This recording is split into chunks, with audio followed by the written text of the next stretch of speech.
माँ क्षीर एमती एक अमृत सामान जहाँ को अन्य कौन तुलना कर माँ क्षीर कौन उपकार रही ए संपर्क में विश्व स्तन्यपान सप्ताह पालन कर अगस्ट 1 तारिख 7 तारिख मध्य विश्व स्तन्यपान सप्ताह पालन कर प्रत्येक अंगनवाड़ी केन्द्र में पालन कर देखा मिली। आसतु आम जाना ए स्तन्यपान सप्ताह भितर कौन रही स्तन्यपान को नहीं कौन कहते आम पाखे उपस्थित अच्छा अंगनवाड़ी कर्मी जाना ए स्तन्यपान संपर्क में कौन रही।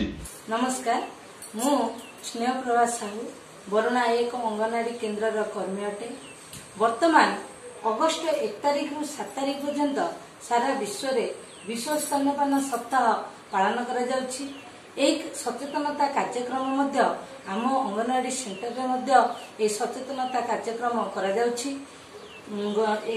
1 तारिख रु 7 तारिख गोटे सप्ताह पर्यंत आमे आम अंगनवाड़ी केन्द्र रे माँ मानकु स्तन्यपान उपरे सचेतन कराउछु। जेबेले कि स्तन्यपान द्वारा किभली माँ आ शिशुर लाभ स्तन्यपान किभली माँ आ शिशु पाए लाभदायक होता है से विषय नहीं आमे सेमानक मध्यरे सचेतनता सृष्टि करिथाउ। जेबेले कि माँ क्षीर उभय माँ पाई आ शिशु पाई उपादेय। शिशु पाई कौन कौन उपादेय होता है?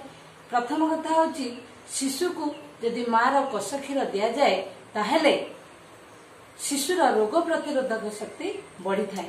ए माँ क्षीर खाइबा द्वारा शिशुर सर्वांगीन विकास घटी थाए।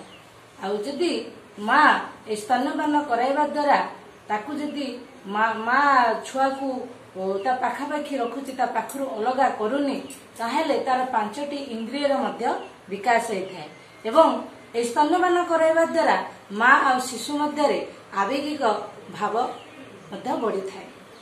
माँ किभली लाभदायक माँ पाई किभली लाभदायक होता है? माँ पाई लाभदायक होता है जेबेले कि स्तन्यपान कराइबा द्वारा जो महिला मानकर स्तन कर्कट रोग ठारू से माने निवृत्त रहती एवं पिला जन्म करिवार समय व्यवधान माने गोटे संतान आ गोटे संतान मध्य समय व्यवधान मध्य ऑटोमेटिकली रही थाए। या सहित शिशु आउ माँ मध्य आवेगिक भाव वृद्धि होता है। तेणु उभय माँ आउ शिशु पाई यह लाभदायक। एभली विभिन्न कार्यक्रम यही सचेतनता कार्यक्रम माध्यम आमे माँ मान मध्य सचेतन करता।